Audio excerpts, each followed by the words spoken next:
Hi again, guys.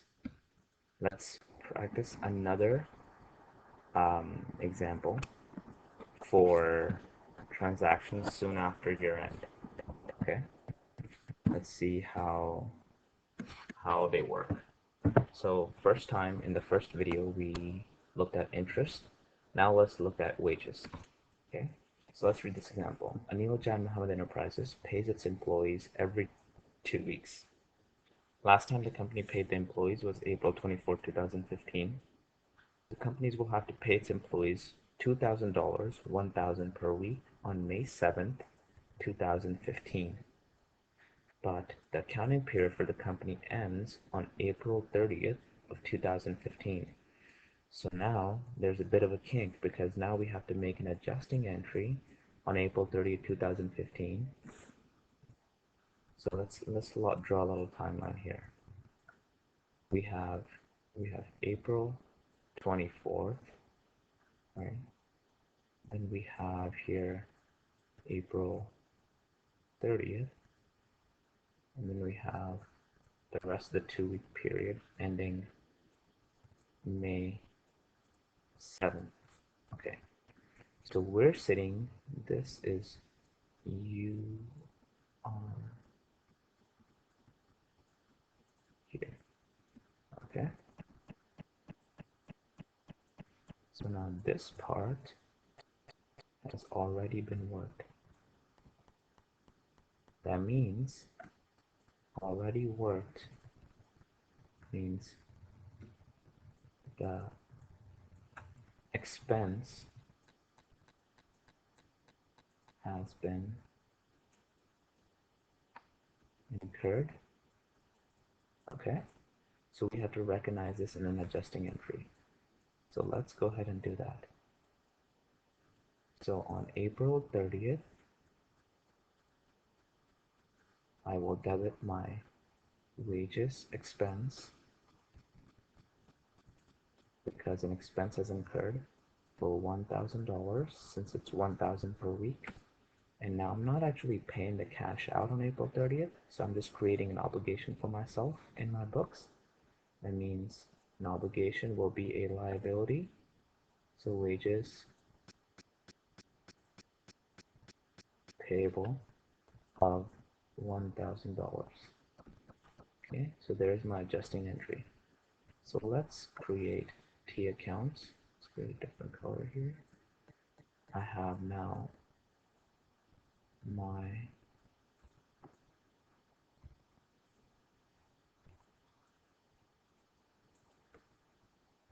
wages expense and my wages payable.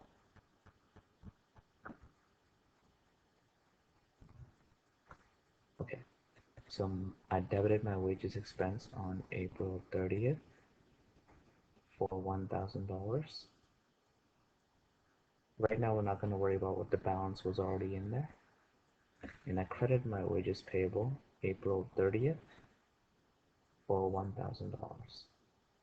Alright, so that's what's happened so far. Now, let's pick a different color for what happens after a year end. Okay, let's pick this red. Okay, so now we have to see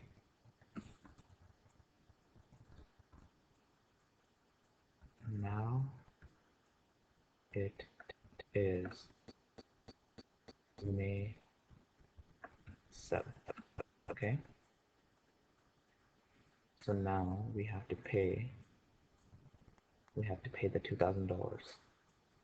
So pay $2,000 to employees now.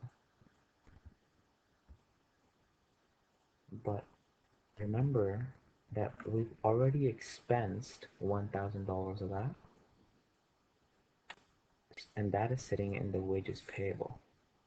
So we're going to clear that obligation. So we know that we have to clear the obligation. So when we take down a liability, we debit the liability. So we know the date is May 7th, wages payable. We're going to clear that liability sitting there for $1,000. We know that we're paying cash of $2,000, and the remaining amount will go in wages expense for $1,000. So the difference between this wages expense and this wages expense is that this wages expense, let's go back to my old color here. This is for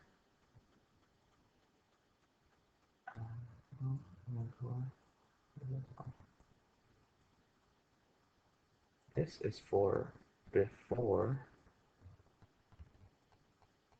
end of period, this right here. So previous period, right?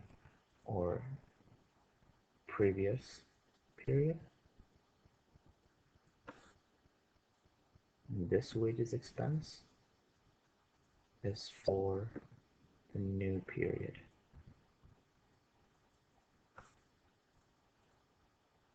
My closing entry is going to take this back down to 0, and I'm going to have a new expense, a new balance starting again from 0 on May 7th for $8,000.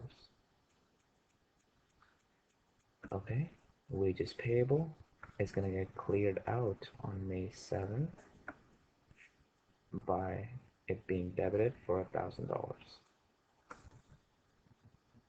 And you know that my cash is going to get credited for $2,000. We're just not making an T account for that. All right. So once again, if we do this entry properly, then we don't need reversing entries. And that's what we're going to do. We're going to learn how to make this entry properly and not even worry about the reversing entry. Okay? Thank you for listening.